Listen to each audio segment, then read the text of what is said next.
Ijoolleen peepaalii isheetiin nama baasaa jirti. Maal ta'a peepaalii keetiin yoo nama baastee warra jettanii fi har'a. Egaa peepaalii nama tokko namni tokko baasuu hin danda'u. Peepaaliin tokko nama tokko qofaa fi isas immoo isin agarsiisuuf jedhetanii ijoolleen tokko tokko sooshaal miidiyaa tiiktookii kanarratti peepaala kootii yoo baafattee liinkii narraa fudhattee galtee doolaara 200 yoo geessee siin baasaa jedhanii viidiyoo dalagaa jiru jechuudha.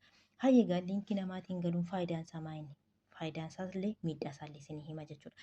Egaa haa ta'u malee immoo namni tokko peepaala sanaatiin nama biraaf baasuu danda'a kan jedhu waliin ilaalla jechuudha. Amma kun hankooti silkii biraa irratti ittiin taphachaa jira gaaf jechuudha.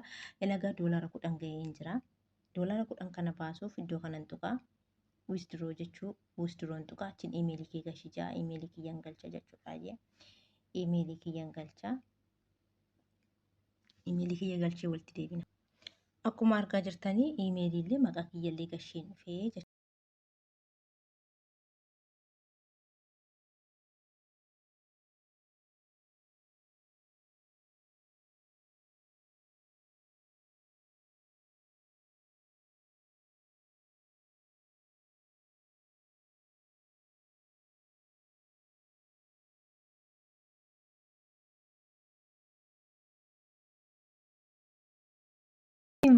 Fudhachuu fi intina jechaa jirtan hin danda'ama. Gabri'eel hin danda'aman seenee ishii. Amma kun doolaara 10 ergeen jira akkaawuntii koo irratti garuu saaxinii kana hunda banuu narraa eegama. Ijoolleen barbaadda yoo jiraattanii koottaa. Okay, koottaa liinkii kiyyaatiin seentuu doolaara 25 yoo geessanii saaxinii keessan hunda yoo banattanii ani isinii hin baasaa jechuudha. Isinii baasee garuu Itoophiyaatti malee asitti isinii erguu hin danda'u.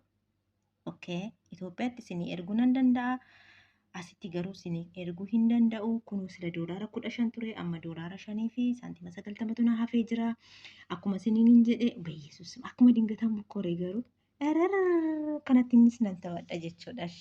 Nan taphadha jechuudha kanaatiinis.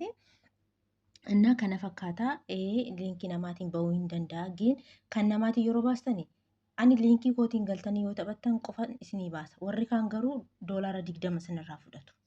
Okay, deemaa zor jedhaa gaafadhaa. Tola isiniin baasan. Liinkii isaanirraatii fudhattanii taphattu. Liinkii namarraa fudhatanii taphachummaa inni isaaniif doolaara tokko kenna, siifillee doolaara tokko kenna.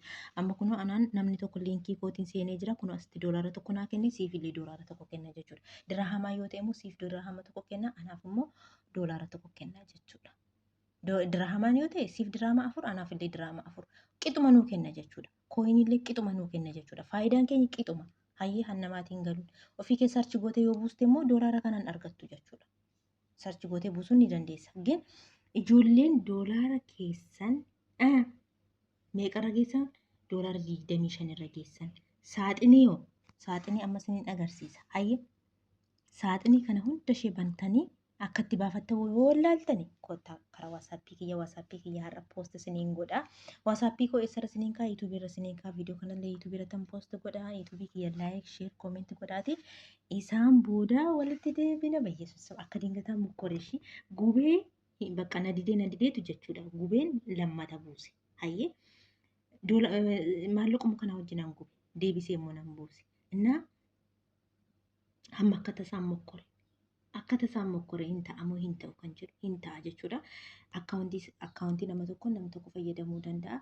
Innaa garuu liinkii kan amma teelegiraama irra isinii kaa'u kanaatiin kottaa. Liinkii kiyya fudhadhaa. Doolaara 25 doolaaran jedhe birrii biyya keessa jirtanii miti. Doolaara 25 geessanii saaxinii kana hunda banattanii qophooftanii kottaa isiniin baasa ishee.